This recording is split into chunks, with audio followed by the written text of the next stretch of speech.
Jake Retzlaff goes to Tulane. I don't want to say I called it. I'll just say I pointed out that it was a good idea and could make sense. Now, the quarterback situation at Tulane is wild. TJ Finley was on his 5th school. There's an off-field incident. He's dismissed from the team. Insert Jake Retzlaff, who left BYU because of a violation of the honor code. He's with Tulane now, along with Brendan Sullivan and Caden Samanza, who, fun fact, I played in an online dynasty with Ball State. He's pretty good in the video game. I don't know if he's Tulane's starting quarterback going into this 2025 season, but Jake Retzlaff does not just raise the profile as a splash move for Tulane. He raises the likelihood that the Green Wave are the G5 playoff team this year. I still see them as the number 2 G5 favorite to get into the playoff behind Boise State. They don't have Ashton Genty. I think they've got a good rotation of running backs. Watch out for the name Sire Gaines. Their schedule is really favorable. I did their record prediction on Friday. I think they're going 11-1, 10-2 at worst. I think they'll be in the Mountain West Championship game. And if Boise State is there at 11-2 in the Mountain West, they won't have a ton of quality wins. And that's where this gets interesting. I think their brand power of being Boise State, having just been in the playoff and putting up a respectable effort against Penn State last year that went to the semifinal, I think that gives Boise State an ingrained advantage over a team like Tulane. However, the Green Wave are in the S&P Plus rankings by Bill Connolly over at ESPN, ranked behind Boise State. Their strength of schedule, however, is tougher, and understandably so.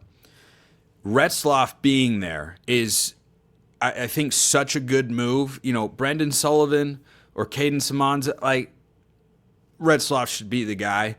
They start fall camp next week. The expectation is he gets enrolled and starts rolling along. I don't think you bring in Jake Retzlaff unless you really think that he's going to be your starting quarterback. And does that stink for a guy like Brendan Sullivan, who maybe saw TJ Finley's departure as an opportunity to start? Yeah, it does. This is a results-driven business, though. And John Sumrall, who got off to a 9-2 beginning, took over for Willie Fritz, wasn't sure what was happening at quarterback. Darian Mensah emerges. He's at Duke now. More on that in a little bit. 9-2, Tulane began last year, lost their final 3 games of the season. Was not what they were hoping for. Got to the American Championship game, lost to Army. Don't forget about that. I'll have more on them in just a moment. But this is a Tulane team that ranks in the top 50 in the S&P Plus rankings at number 48, higher than several Power 4 schools like UCLA, for instance. That doesn't mean they'd beat them on the field. They are playing Northwestern week 1, and they're a 6.5-point favorite. Former SMU quarterback Preston Stone is probably going to be Northwestern starting quarterback this year, and Tulane is a 6.5-point home favorite. I think they will win that game. And yes, I'm getting to Tulane's record right here, because Retzlaff, I think, raises both the floor and the ceiling for what the Green Wave can be. I just watched him orchestrate. His numbers were not blowing anybody away. Turned the ball over a little bit too much in the Big 12, but now his schedule is not going to be as difficult. He's not going to face as quality of an opponent on a weekly basis as what he did with BYU's schedule last year in the Big 12. Now, the interesting thing about Tulane's schedule here is that there's a really high possibility or high likelihood of volatility with their record. I think John Sumrall is a really good coach. Bringing in Retzlaff at quarterback, really good move. Makes a lot of sense. Doesn't just keep them at the playoff level TJ Finley could have perhaps had them at. I think he might even raise that level a little bit. BYU was in the playoff discussion last year. Nobody saw that coming. What happens when you give Retzlaff a team that does have legitimate playoff aspirations? We are about to find out. I think Tulane winds up at 9-3, but there could be some volatility here. The Green Wave could go 7-5. The Green Wave could go 11-1. I think they have one of the biggest potential ranges of the season. So Northwestern week 1, anytime you're a G5 playing a Power 4, even one like Northwestern, who I don't expect a lot of this year, David Braun is not a bad coach. They weren't a great team last year. The year before, everybody forgets, David Braun came in, took a 1-11 team, and they went 8-5. Don't look at David Braun and the Wildcats and think, oh, they're an academic power. What's going on with their football stadium? Are they like, that's not a game that Tulane can just roll through. But the advantage they have over Boise State is the volatility or potential volatility in their record. Because if they go out and have the same record as Boise, they might get the advantage if they win the American compared to Boise winning the Mountain West because of the opponents they have on their schedule. Boise goes at Notre Dame, and other than that, no Power 4 opponents. UNLV, I don't think will be as good as last year. So Boise's going to play the stack wins game, which is perfectly viable as we've seen. Tulane could have more quality wins. I'm taking Tulane over 8.5 wins because I like John Sumrall and I like this Retzlaff move a lot for the Green Wave. I would stay away from the win total personally because, man, it's a tough schedule. So they open with Northwestern. I think they win that game. They go at South Alabama. Do not sleep on the Jaguars in the Sun Belt. I think Tulane will win that game. Then it gets exciting. The Green Wave continue their run of playing a quality non-conference schedule as they have in the last couple of years. They've played Kansas State as they did a season ago. They played Oklahoma last year. They've played a lot of quality opponents. Week 3. Game 3. I'm pretty sure it's week 3 as well. They play Duke at home. Darian Mensah, who unexpectedly burst onto the scene for the Green Wave last year and left before their bowl game against Florida, that's Duke's starting quarterback.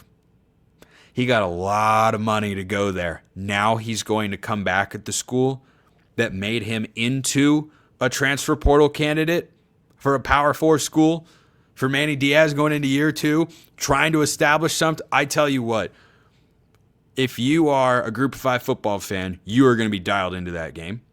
If you're not a Group of 5 football fan, you should be dialed into that game. That is one of the best under-the-radar non-conference matchups of the college football season. I can't wait for that game. Can't wait. Duke's a good team, too. I've got them power rated 6th in my ACC standings or ACC preseason power rankings. Duke is a good football team. So, and I expect them to be again. I think Duke goes in and beats Tulane. I think it's going to be a really fun football game. That could be a coin flip. Next week at Ole Miss, I'm not going to pick them to go into SEC country and win. I think that's a loss. Then Tulsa and East Carolina on the road and at home respectively. I think those will be wins for the Green Wave. And then the 3-game stretch that will define after or aside from their Power 4 opponents. If they win 2 of those Power 4 games, if they beat Northwestern and Duke, they're going to have an advantage over Boise State. If they beat Northwestern but lose to Duke and Ole Miss, it's going to be close. It is going to be close, but will hinge on what happens in this 3-game stretch. Army at UTSA at Memphis. Yikes. I mean, yikes. Probably the 3 best teams not named Tulane on paper going into the 2025 season in the American. That's a brutal 3-game stretch. I don't think they'll win both road games. I think they will split UTSA and Memphis. I'll take them in an American Conference Championship revenge game rematch against Army at home. They close with NAU at Temple and Charlotte. They'll win those games no problem. They housed Temple and Charlotte last year, who have got new staffs. I don't think FAU is going to go in there and win. So I think it'll be 3 or 4 straight wins to end the year for the Green Wave. I've got them 9-3.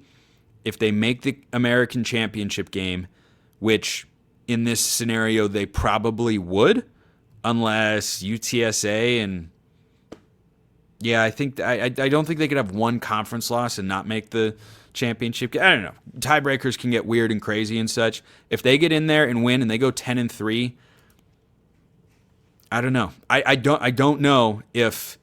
I think it depends on how the games are played, how they look, how the committee will view all that sort of stuff. It'll be a fascinating conversation. If you have a 10-3 American Conference champion Tulane, and let's say 12-1 Mountain West champion Boise, whose best win is against unranked UNLV, what do you do? I think Boise gets the nod. I don't know. But if that shifts to 11-2 Tulane, champions of the American, with a win over Duke, which would be better than any singular win Boise State would have on their schedule, that could get spicy. That could get really, really spicy.